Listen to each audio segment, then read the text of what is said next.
ఏంటి కొట్టాడుతావు ఊళ్ళో ఉండాలనుకున్నా పోవాలనుకున్నా వాడు మందాకే తగ్గదే మాట్లాడతాడు నాకు పడాలా సొప్పు వీడంటే తాగలే నీ తెలివి మీద నువ్వు తాగేవునా పడాలని వల్ల పడాలా తండ్రి ఉంటాను తెచ్చుకున్నా వాడితోనే తిక్కనాయలా నువ్వు తాగి సరిగ్గా పోతే తెచ్చి వాడు మాటన్నా ఏంటన్నా చెల్లుతుంది ఏంటి కూడా తాగింటాడు కాబట్టి అవులేసి తాగిలతోటే ఒకటబా అంటనా ఎక్కడ ఉన్నా పక్కనే ఉన్నట్టున్నావు శ్రీకాంత్.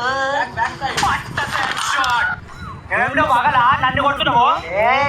నాకు తాగేండి ఏం చేసినా చెల్తుంది అట్లనే సర్పంచ్ కొడతావాలే ఇప్పుడు కూడా తాగినోడుతో నీకేం పడదు